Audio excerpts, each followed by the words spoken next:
Hello guys, welcome back. तो हम लोग जो है सिटिंग अरेंजमेंट को अपने पढ़ाई कर रहे थे भाई। और सिटिंग अरेंजमेंट का आज जो है लेक्चर 6 है। और उसके बाद आप लोग देख पा रहे हो कि हम लोग सर्कुलर सिटिंग अरेंजमेंट पढ़ रहे थे। सर्कुलर सिटिंग अरेंजमेंट में हम लोग क्या पढ़ रहे थे भाई? हम लोग पढ़ रहे थे some are facing inside while some are facing outside. ये वाले पार्ट को हम पढ़ रहे थे। तो ऑलरेडी मैंने इसका लेक्चर, जो इसके पहले का लेक्चर था ना बच्चों, वो मैंने कंप्लीट करा दिया है। वो लेक्चर 5 है, आज लेक्चर 6 है तुम लोगों का। ठीक है ना?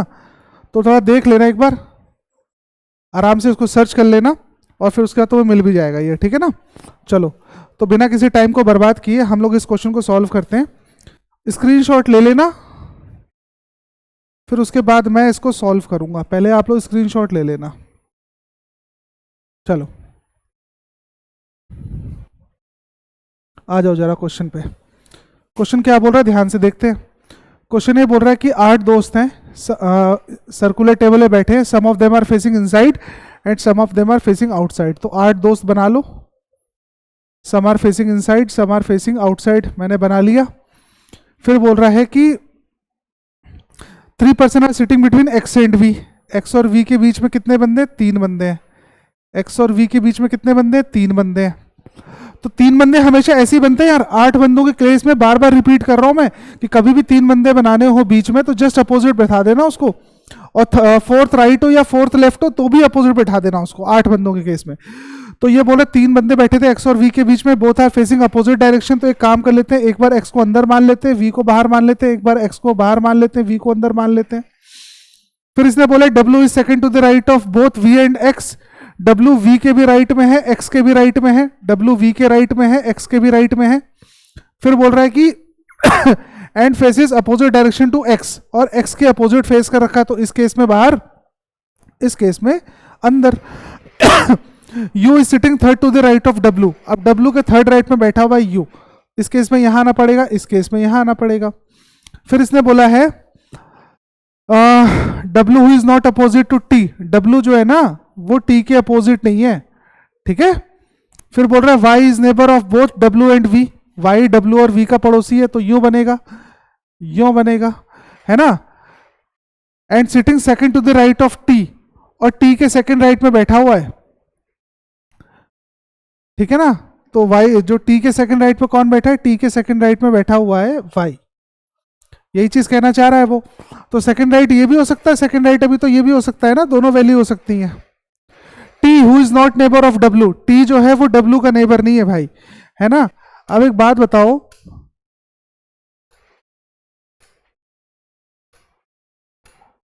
एक बात बताओ, अगर टी डब्ल्यू का नेबर नहीं है तो टी यहां नहीं आ सकता, तो टी को यहां लॉक होना पड़ेगा।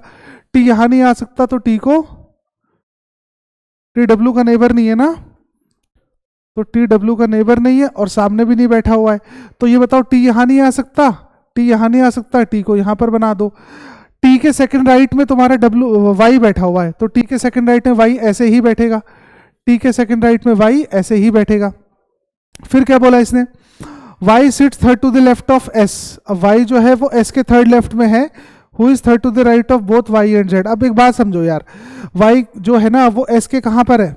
y is third to the left of s, y is third to the left of s। अब s की पोजीशन यहां तो हो ही नहीं सकती, यहीं पर बनाना पड़ेगा।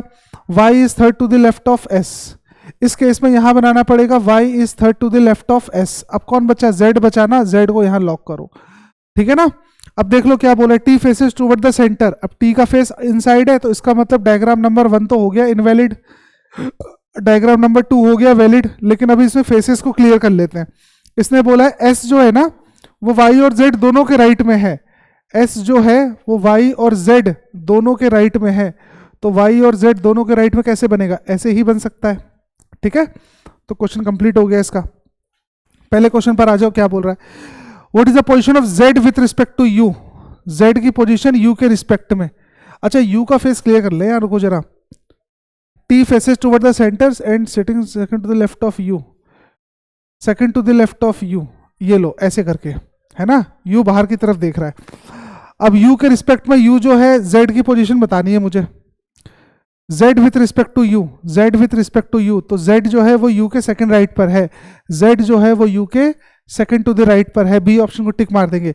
How many person are facing away from the centre, away from the centre कितने लोग देख रहे हैं भाई, तो 1 2 3 4 बंदे अवे फ्रॉम द सेंटर देख रहे हैं, 1 वाई 2 एस 3 यू एक्स चौथा, ठीक है, तो 4 बंदे अवे फ्रॉम द सेंटर देख रहे हैं।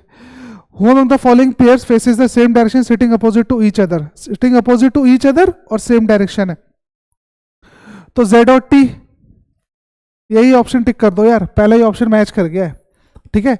Y और U को चेक कर दे रहा हूं मैं तुम्हारे तसल्ली के लिए, तो Y और U अपोजिट तो है बट सेम डायरेक्शन थोड़ी ना है, तो अपोजिट डायरेक्शन हो गया ना। चलो, if all the friends are sitting according to alphabetical order in anti clockwise direction starting from S, तो how many person are at the same position excluding S। अब S से तुम्हें एंटी क्लॉकवाइज बैठाना है भाई, तो ये बताओ S से एंटी क्लॉकवाइज डायरेक्शन में बैठाना है, S T U V W X Y और Z, ठीक है, इस तरीके से बैठाना है इसको। अभी बताओ कितने बंदे अपनी पोजीशन पर है S को छोड़कर, तो पहले T अपनी पोजीशन पर है, और कौन अपनी पोजीशन में, W अपनी पोजीशन पर है ना, तो 2 बंदे अपनी पोजीशन पर हैं और कोई बंदा अपनी पोजीशन पर नहीं है, S छोड़ के बोला था उन्होंने, तो इसका मतलब 2 बंदे अपनी पोजीशन पर है, तो 2 बंदे अपनी पोजीशन पर है, तो यहाँ पर क्या टिक कर दूंगा मैं, यहाँ पर टिक कर दूंगा 2 बंदे अपनी पोजीशन पर है, ठीक है। What is the position of V with respect to X, V की पोजीशन X के रिस्पेक्ट में, V की, अच्छा ये वाली पोजीशन है पहले वाला क्वेश्चन जो था उसकी, तो V की पोजीशन X के रिस्पेक्ट में, तो V की पोजीशन X के रिस्पेक्ट में, फोर्थ लेफ्ट कह लो या फोर्थ राइट कह लो, फोर्थ लेफ्ट कह लो या फोर्थ राइट कह लो, दोनों बात एक ही है, तो ई ऑप्शन को टिक कर देंगे हम लोग, ठीक है ना। क्वेश्चन समझ में आ रहा है कैसे कर रहा हूं मैं, ठीक है। आ जाओ फिर से, क्या बोल रहा है, ये बोल रहा है अब की बार कितने बंदे हैं, 8 बंदे हैं, तो 8 बंदों का डायग्राम बना लेते हैं भाई, 8 बंदों का डायग्राम बना लिया मैंने।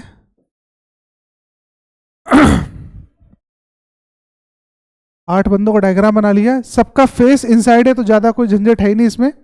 फिर बोल रहा है M is immediate left of the 1, यानी M किसके इमीडिएट लेफ्ट में है, ऑफ द 1, इस बंदे के इमीडिएट लेफ्ट में है, who is sitting opposite to L, M उस बंदे के इमीडिएट लेफ्ट में है जो कि L के अपोजिट है, तो दोनों केसेस में M इस बंदे के जस्ट इमीडिएट लेफ्ट में है जो कि L के अपोजिट है। 1 person sit between M and P, M और P के बीच में 1 पर्सन बैठा हुआ है, M और P के बीच में 1 पर्सन बैठा है, ऐसे बैठा लो भाई। फिर बोल रहा है कि N is not neighbor of L and M, N जो है ना तो यहां बैठेगा ना यहां बैठेगा ना यहां बैठेगा, तो N को फिर यहां बैठना पड़ेगा, N यहां नहीं बैठ सकता, N यहां नहीं बैठ सकता, यहां नहीं बैठ सकता, तो N की 2 वैल्यू जनरेट हो गई है मेरे पास, ठीक है। अभी चेक कर लेंगे इसको, Q is third to the right of O, who is immediate right of N, Q उस बंदे के, अब मेरी बात समझना ध्यान से, Q जो है ना उस बंदे के थर्ड राइट में है,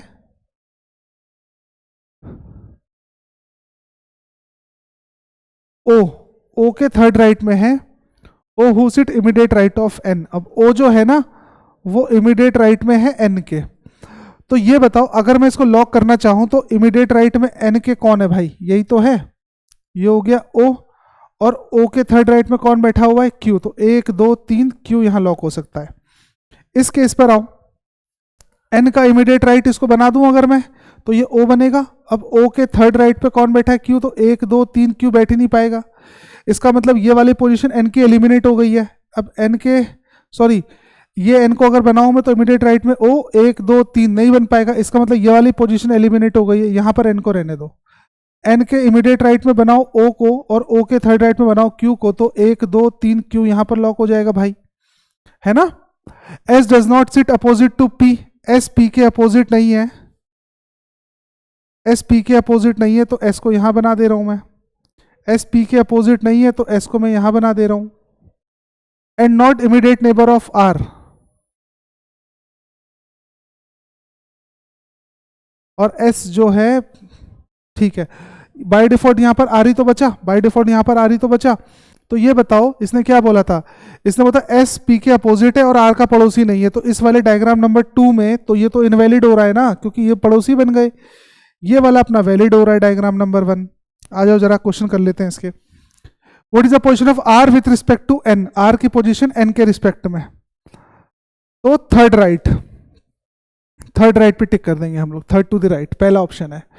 which of the following pair is true regarding P, P sit opposite to R, P sit opposite to R. देखो पहला वाला ट्रू है, लेकिन ध्यान रखना कभी भी अगर तुम्हारे सामने ऐसे वाले ऑप्शन आते हैं जिसमें दोनों ऑप्शन का मिक्सचर हो तो क्रॉस चेक कर लेना बेटा, नहीं तो फिर गड़बड़ा जाएगा मामला, है ना। फिर सी ऑप्शन क्या बोल रहा है, सी को भी चेक कर लेते हैं। P is immediate neighbour of the one who sit opposite to Q, P उस बंदे का इमीडिएट नेबर है जो कि क्यू के अपोजिट है, तो क्यू के अपोजिट एन है, उसका तुरंत पड़ोसी है पी, इसका मतलब ये वाला ऑप्शन भी काम करेगा। अभी पता है टाइम की शॉर्टेज होती है, जल्दीबाजी में बच्चा इसको टिक मार के आ जाता, तो फिर देख रहे हो क्वेश्चन सॉल्व करके तुम्हें एक नंबर लूज कर देते यार, तो यहां पर ये वाला ऑप्शन टिक होगा। How many person are sitting between L and M when counted from the left of L, L के लेफ्ट से काउंट कर लो, एल के लेफ्ट से काउंट कर लो, एल और एम के बीच में कितने बंदे, दो बंदे हैं, सॉरी एल के लेफ्ट से काउंट कर लो तो 1 2 3 4 बंदे हैं, ठीक है। कितने बंदे, मोर देन 3।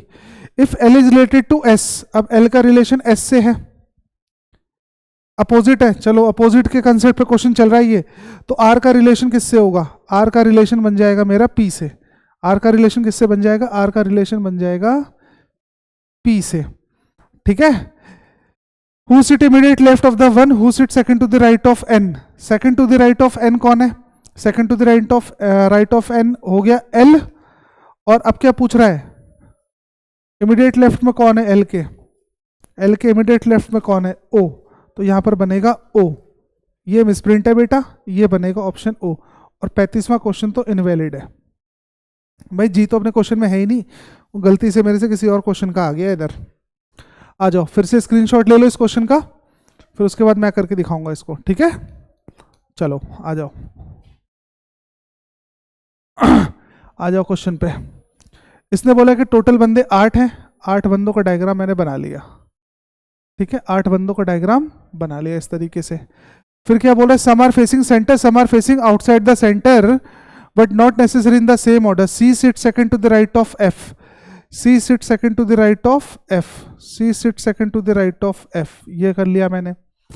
फेस क्लियर नहीं है अभी, फेस तो इसको उठा मत लेना गलती से भी यार अभी ऐसे, वरना फिर बहुत सारी पॉसिबिलिटीज बन जाती हैं। 1 person sit between C and D, C और डी के बीच में एक पर्सन है। E sit third to the right of G, E sit third to the right of G, ठीक है। ई फेसेस अपोजिट डायरेक्शन है सी, तो ई और सी का फेस अपोजिट डायरेक्शन है, अपोजिट डायरेक्शन है, यानी एक बंदा इनसाइड होगा तो दूसरा आउटसाइड होगा। E is not neighbor of D and F, अब जो ई है ना तो वो डी का पड़ोसी है ना ही वो एफ का पड़ोसी है, ये मना कर दिया उसने। E is not immediate neighbor of D and F. G sits second to the left of A.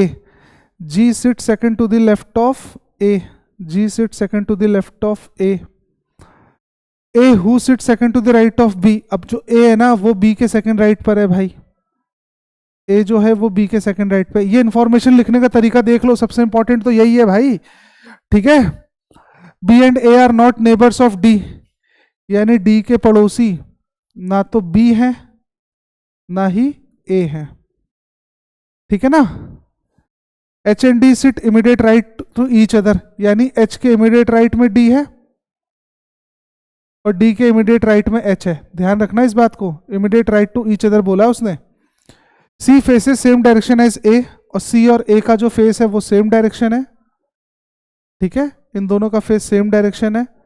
फिर क्या बच रहा है, E faces toward the centre, E का फेस इनसाइड है। तो देखो इतना पूरा क्वेश्चन लिखने के बाद मुझे ई का फेस तो मालूम चल गया है, लेकिन अगर मैं यहां से उठाऊं क्वेश्चन को तो देखो दिक्कत क्या आएगी मेरे सामने। दिक्कत ये आएगी, ई का तो लॉक कर लूंगा तो जी लॉक हो जाएगा, जी लॉक होगा तो ए लॉक हो जाएगा। उठा सकते थे यहां से भी क्वेश्चन को अपने, है ना। एक काम करते हैं, सी और डी को उठा के चलता हूं मैं। सी को मैंने यहां बना लिया, अब चलना ध्यान से समझना, सी को यहां बना लो, ठीक है। अब ई और सी का फेस कैसा था, सेम डायरेक्शन था, तो ई और सी का फेस सेम डायरेक्शन, तो सी भी इनसाइड ही होगा भाई, तो सी भी इनसाइड कर लो, चाहे वो उठा लो चाहे ये उठा लो, बात तो एक ही है। सी और डी के बीच में एक बंदा था, तो सी और डी के बीच में एक बंदा बना लिया मैंने, समझते चलना ध्यान से। एफ के सेकंड राइट में सी है, एफ के सेकंड राइट में सी हो गया, इस केस में एफ के सेकंड राइट में सी हो गया। ठीक है, तो ये पूरी इंफॉर्मेशन डन हो चुकी है। अब देखो अगर मैं इसको उठाऊं तो जी और ई तो इसमें रिलेट ही नहीं कर पा रहा है, तो बनाना बेवकूफी हो जाएगी भाई। तो एक बात सोचो यार ध्यान से, ई जो है ना तो डी का पड़ोसी है ना एफ का पड़ोसी है। ई जो है ना तो यहां आ सकता है ना यहां आ सकता है ना यहां आ सकता है ना यहां आ सकता है, तो ई को यहां पर आना पड़ेगा।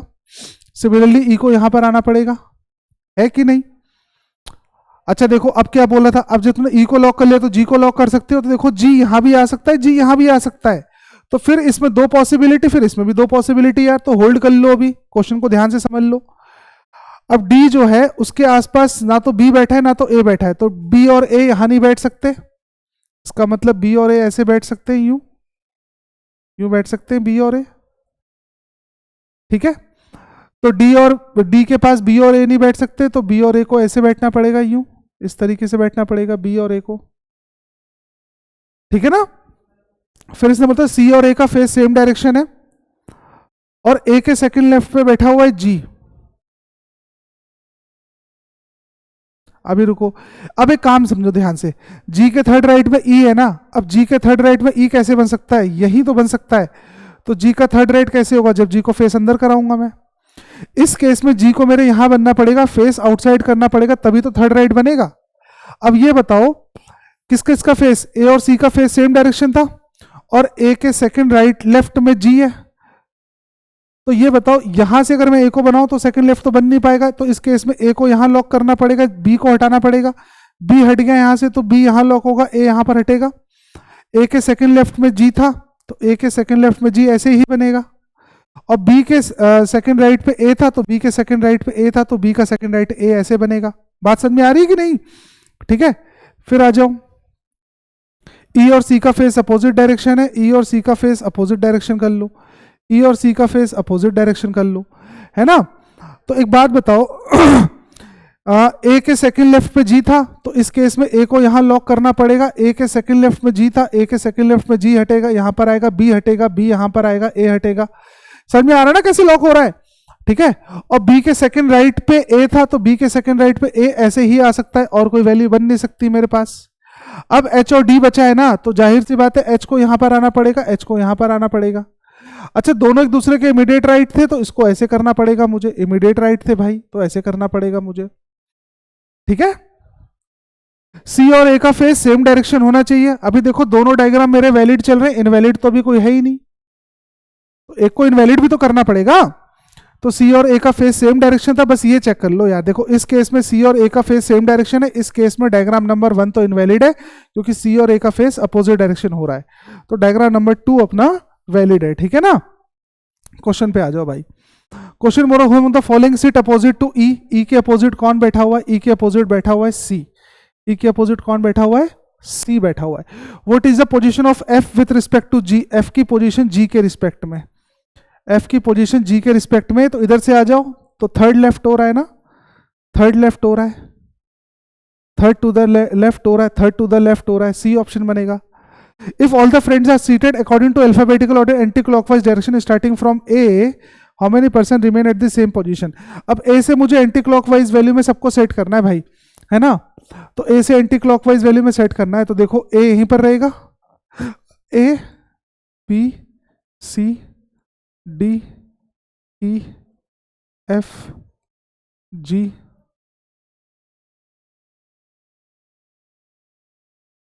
और एच, है ना?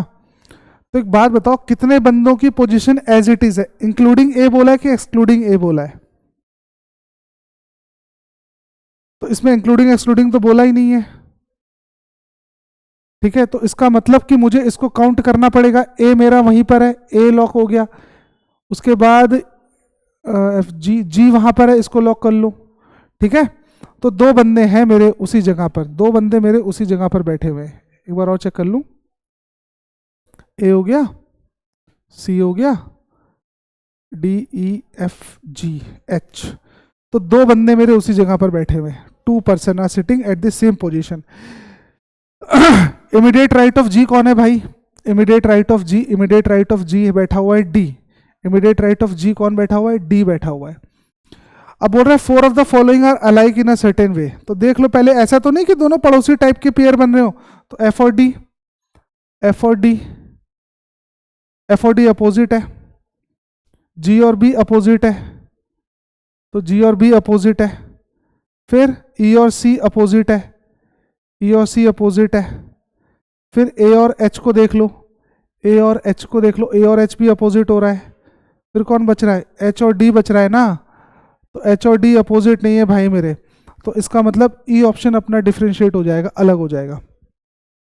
ठीक है, क्लियर हो रहा है ना क्वेश्चन? आगे आ जाओ जरा, इसका भी स्क्रीनशॉट ले लो। ठीक है, चलो क्वेश्चन पे आ जाओ भाई। फिर इसमें बोल रहा है अब की बार 7 लोग हैं, गलती मत कर देना, 7 लोग हैं अब की बार, ठीक है ना, 7 लोग हैं around the circular table, not necessary in the same order, 4 of them are facing toward, facing outside, यानी 4 का जो फेस है वो तो आउटसाइड है, ठीक है, and rest are facing inward, इसका मतलब 3 ही बंदे इनसाइड देख रहे होंगे, ये बात भी लॉक हो चुकी है भाई। B sit second to the left of D, B sit second to the left of D, B sit second to the left of D, both D and B faces outward direction, इन दोनों का face outside direction में है, तो मुझे लग रहा है कि मैं अपने क्वेश्चन को स्टार्ट कर सकता हूं यहां से यार, ठीक है ना, तो डी यहां लॉक कर लो, डी यहां लॉक कर लो, डी के सेकंड लेफ्ट पे बी है, डी के सेकंड लेफ्ट पे बी है, क्योंकि डी और sorry sorry sorry sorry sorry sorry outward direction है यार, गलती कर दी, आउटवर्ड डायरेक्शन है, डी के यहां पर आएगा बी, यहां पर आएगा बी, ठीक है, दोनों का फेस आउटसाइड था, दोनों का फेस आउटसाइड कर लो, ठीक है। फिर क्या बोल रहा है, F sit, F is third to the left of B, F is third to the left of B, F is third to the left of B, ये लॉक हो जाएगा। The E is a neighbor of both F and D, E is neighbour of both F and D, E जो है वो F और D का पड़ोसी है, ई को यहां लॉक कर लो फटाफट। फिर क्या बोल रहा है, E and F are facing in opposite direction as A, E और एफ का जो फेस है, ई और एफ का जो फेस है, इट इज अपोजिट ऑफ ए, इनका फेस अपोजिट डायरेक्शन है, तो अभी ई और एफ का फेस जो है अपोजिट डायरेक्शन है, ए के तो पता नहीं है भी ए कहाँ बैठा है, A who faces in the outward direction, A outward देख रहा है, ए अगर आउटसाइड देख रहा होगा तो जाहिर सी बात है ई और एफ को इनसाइड देखना है, फिर तो ई और एफ को इनसाइड देखना है, फिर तो A who is facing inward direction is second to the left of F, अब एफ के सेकंड लेफ्ट पे है ए, तो एफ के सेकंड लेफ्ट पे ए, एफ के सेकंड लेफ्ट पे ए आउटसाइड देख रहा है, ए को आउटसाइड दिखा दो भाई, क्या दिक्कत है। C is not neighbor of F and A, C F और ए का पड़ोसी नहीं है, तो सी को यहां लॉक कर दो, सी को यहां लॉक कर दो। फिर बोल रहा है both G and C faces inside, G and C faces inside, तो इसका मतलब जी यहां बचा, जी यहां बचा, जी और सी का फेस इनसाइड है, इसका मतलब ये इनसाइड हो गए, जी और सी का फेस इनसाइड है, इसको इनसाइड कर लो, तो दोनों डायग्राम तो सेम ही बन रहे हैं यार, अलग तो बना ही नहीं। अच्छा, इसमें मतलब 3 का मुंह इनसाइड चाहिए मुझे, तो 3 का मुंह इनसाइड है, दोनों डायग्राम वैलिड है, अपना क्वेश्चन कंप्लीट हो चुका है, ठीक है। आ जाओ क्वेश्चन पे, एडजेसेंट टू जी, जी का पड़ोसी कौन कौन है, तो जी का पड़ोसी कौन कौन है, एफ और ए जी के पड़ोसी हैं, एफ और ए, एफ और ए, तो एफ प्रेजेंट नहीं है, तो ए को प्रेजेंट है, तो उसको टिक कर दो। इनवर्ड कौन देख रहा है भाई, A B E D F, inward कौन देख रहा है, A B D E F, F देख रहा है इनवर्ड, एफ देख रहा है इनवर्ड, ठीक है ना, एफ इनवर्ड देख रहा है। फिर बोल रहा है who sit third to the left of B, B के थर्ड लेफ्ट पे कौन बैठा हुआ है, बी के थर्ड लेफ्ट पे बैठा हुआ है 1 2 3 एफ बैठा हुआ है, बी के थर्ड लेफ्ट पे कौन बैठा हुआ है, एफ बैठा हुआ है। Who is sitting second to the right of G, G के सेकंड राइट पे कौन बैठा है भाई, जी के सेकंड राइट पे 1 2 ई बैठा हुआ है, ई बैठा हुआ है। Four of the following are like in a certain way, A B C E D, अब इसको चेक कर लो यार, ऐसा तो नहीं कि इनका फेस के हिसाब से चल रहा है कि इनसाइड आउटसाइड वाला कंसेप्ट है, तो ए का फेस देख लेते हैं कहां पर है, ए का फेस देख लेते हैं कहां पर है, ए का फेस है आउटसाइड, बी का फेस है आउटसाइड, सी का फेस है इनसाइड, ई का फेस है इनसाइड, डी का फेस है आउटसाइड। भाई यहां तो मामला कुछ फंसने वाला है, A B C E D, A B C E D, A B C, E और डी।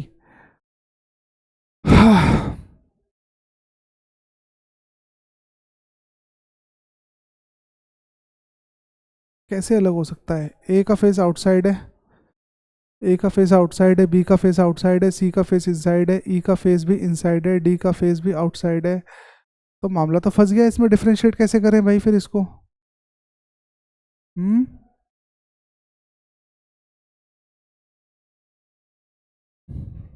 ये मामला तो फंस जाएगा। कुछ गलती तो नहीं करी है मैंने क्वेश्चन में?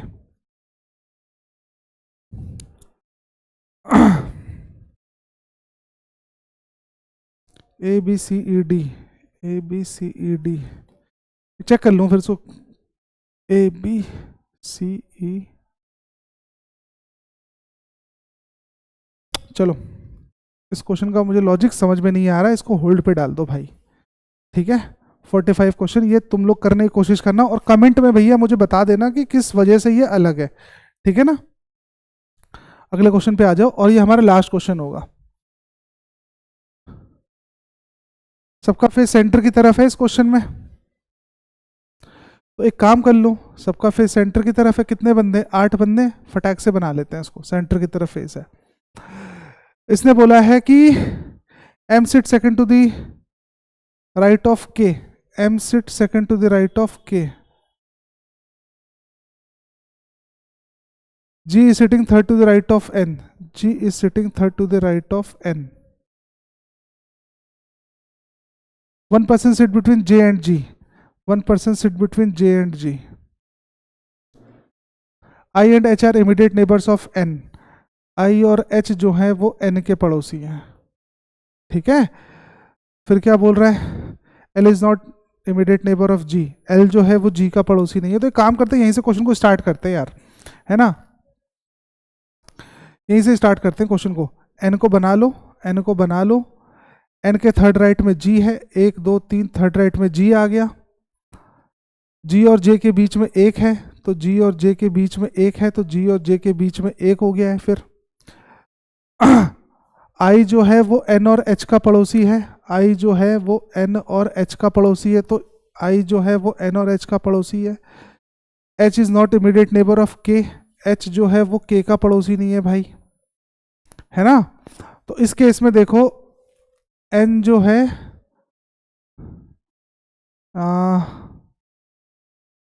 I and H are immediate neighbors of N. I and H are immediate neighbors of N. I and H are immediate neighbors of N. तो ये वाली वैल्यू तो गलत हो रही है, सेकंड वाली तो गलत हो रही है। I and H are immediate neighbors of N. I and H are immediate neighbors of N. ठीक है ना? अब इसने बोला था कि K के सेकंड राइट में बैठा हुआ है M, कुछ छूट रहा है? I and H are immediate neighbors. L is not immediate neighbor of G. L जो है वो G का पड़ोसी नहीं है, तो L को यहाँ लॉक करना पड़ेगा। अब इसने बोला था K के सेकंड राइट में M है, तो K के सेकंड राइट में M है, तो K के सेकंड राइट में M है, ऐसे लॉक होगा। K H का पड़ोसी नहीं था, तो यहाँ से I आ जाएगा, यहाँ से I एलिमिनेट हो जाएगा, H आ जाएगा। ठीक है ना? बस क्वेश्चन खत्म हो गया यार, ये तो आसानी क्वेश्चन था भाई। ठीक है, क्वेश्चन क्या बोल रहा है? क्वेश्चन बोल रहा है M is related to N in the same manner who is related to K। M का रिलेशन N से है, M का रिलेशन N से है, तो M और N अपोजिट है ना, तो फिर K के अपोजिट कौन है? K के अपोजिट हो गया L, K के अपोजिट हो गया L। ई ऑप्शन को टिक करो। Four of the following are like which does not belong to group.